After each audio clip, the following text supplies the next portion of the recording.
Assalamualaikum warahmatullahi wabarakatuh. Alhamdulillahirabbil alamin alladzi 'allama bil qalam 'allamal insana ma lam ya'lam. Asyhadu an la ilaha illallah wahdahu la syarikalah wa asyhadu anna Muhammadan abduhu wa rasuluhu la nabiyya ba'dah. Amma ba'd. Para pemirsa yang beriman dimanapun berada, puji dan syukur kita ucapkan pada Allah Subhanahu wa taala. Salam dan salam kita bacakan buat Nabi besar Muhammad sallallahu alaihi wasallam.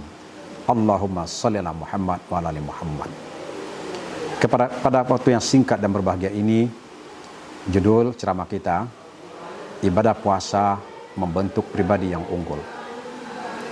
Sejatinya ibadah puasa yang kita lakukan tidak hanya sebagai ritual rutin yang kita kerjakan setiap tahun. Tapi lebih dari itu, kita harus memaknai bahwa ibadah puasa itu adalah melatih diri kita menjadi pribadi yang unggul dalam banyak hal. Ketika seseorang hanya melaksanakan ibadah puasa secara rutinitas belaka, maka niscaya ketika Ramadan berlalu, puasa tidak otomatis merubah perilaku ke arah yang lebih baik. Tapi ketika dia mampu menangkap pendidikan moral yang terdapat di dalamnya, maka niscaya puasa dapat meningkatkan kualitas diri menjadi pribadi yang terbaik. Kita ingat kata-kata bijak dari seorang filosof Mesir yang terkenal di penghujung abad 19 sampai awal abad ke-20 yang namanya Muhammad Abduh. Abduh mengkritik kenapa Islam itu mundur. Dia mengatakan bahwa Islam itu mundur karena sesungguhnya ajaran Islam itu tidak hidup di dalam pribadi umat Islam. Ketika Abduh pergi ke Eropa, katanya di sana dia tidak melihat ada penganut agama Islam, tapi substansi ajaran Islam itu hidup di dalam kehidupan orang-orang Eropa yang non-Muslim itu. Di antaranya adanya kedisiplinan waktu, adanya etos kerja yang tinggi, taat kepada hukum, dan punya jiwa sosial yang luhur di dalam kehidupan. Itu berbeda ceritanya ketika Abduh pergi ke Jazirah Arab. Di sana amat banyak penganut agama Islam, tapi substansi ajaran Islam itu tidak hidup di dalam kehidupan mereka.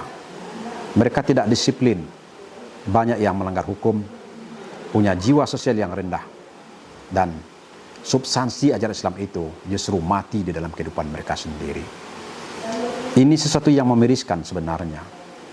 Padahal dalam ibadah puasa itu banyak pendidikan-pendidikan moral yang pada akhirnya merubah perilaku kita. Di antaranya melalui ibadah puasa ada pendidikan untuk disiplin waktu. Islam itu menghargai waktu, mengajak penganutnya untuk disiplin.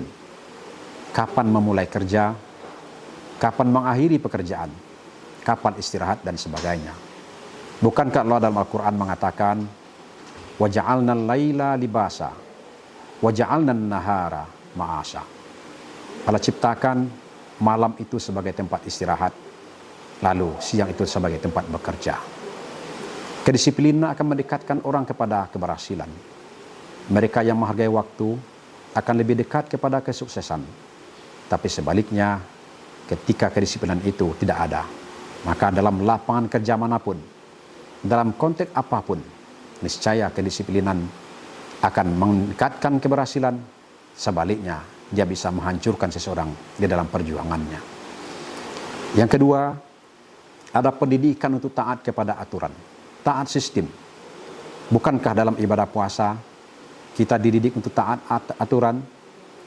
Sesuatu yang sebenarnya halal di luar Ramadan, tapi ketika Ramadan datang, Allah larang. Ternyata kita mampu untuk itu. Allah larang memakan yang sesuatu yang punya kita, didapatkan dengan cara yang benar, kita yang punya, dan secara zat ya halal. Tapi atas dasar ketaatan, kita tinggalkan itu semua.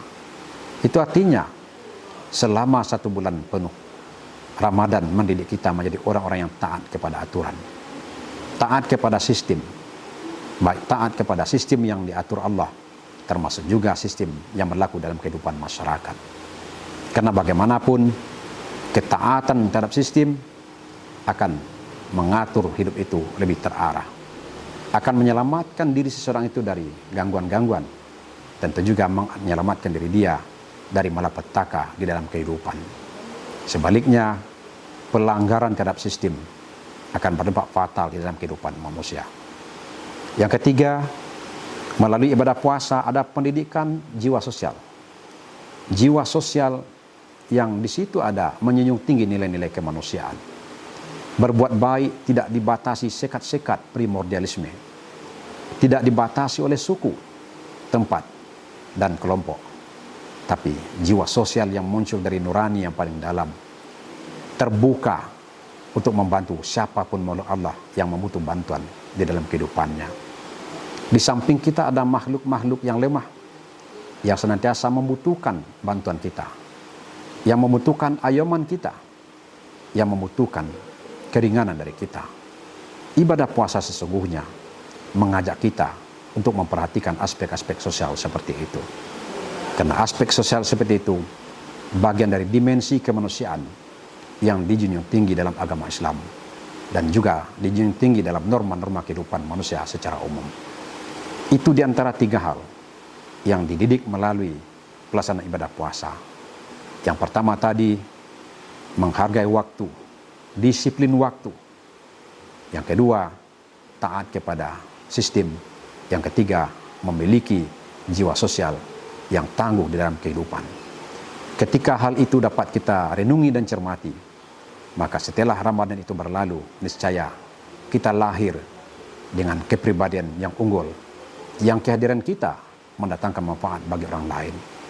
Tapi ketika hal-hal seperti itu kita abaikan, maka pada akhirnya ibadah puasa hanyalah sebagai ibadah rutin yang dilakukan dari tahun ke tahun, tapi tak pernah merubah perilaku menjadi pribadi yang unggul. Semoga ibadah puasa yang kita lakukan ini menimbulkan dampak positif bagi kita dan juga bagi orang-orang yang hidup bersama kita. Demikian saja. Billahi taufiq wal hidayah. Assalamualaikum warahmatullahi wabarakatuh.